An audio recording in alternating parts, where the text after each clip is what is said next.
Welcome back everyone to Inside Z.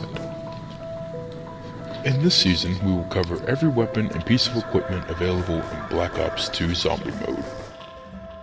Today we will cover, as promised, the American M1911 pistol. The M1911 is only available as a default weapon given to a player upon starting their journey for survival. Designed by John Browning, the M1911 is the best known of his designs to use a short recoil principle in its basic design. The pistol was widely copied due to its semi-automatic, magazine-fed, recoil-operated chambering of the .45 caliber ACP cartridge. This weapon served as a standard-issue sidearm for the United States Armed Forces from the year 1911 to 1985. It was widely used in World War I, World War II, the Korean War, and the Vietnam War. The M1911 was replaced by the M9 as the standard US sidearm in the early 1990s, but due to its popularity among users, it has not been completely phased out. Modern 1911 variants are still in use by some units within the US Navy and US Marine Corps. Its reputation in the land of the undead is not as respectable as its real-life counterpart. In-game, the 1911 comes equipped by default with a modified 8-round magazine with 32 rounds in reserve. This is one of the few weapons in-game that doesn't start with full ammo by default when acquired, the actual maximum amount of it. The M1911 in Black Ops featured a nickel plating. However, in Black Ops 2, it is more similar to the World of War unplated variant.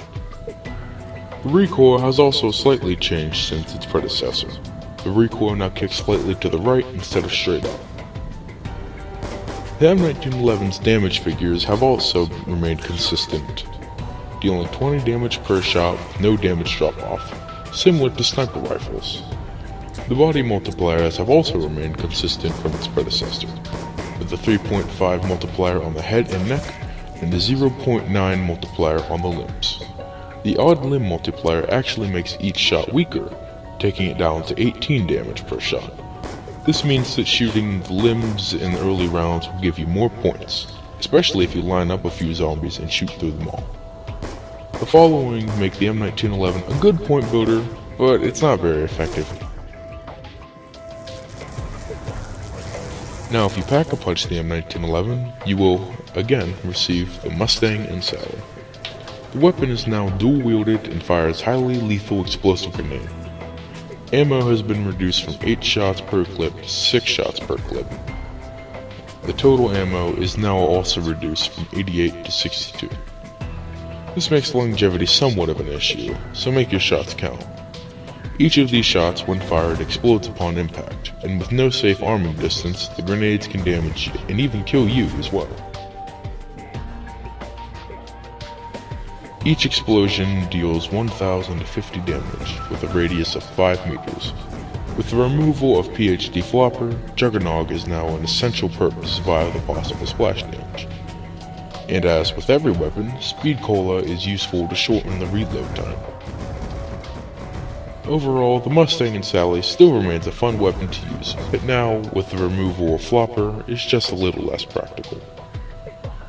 Even though the Mustang and Sally is a cut and paste from Black Ops, as the old adage goes, if it isn't broke, don't fix it. Join me next time when we cover the B93 Raffica. Farewell.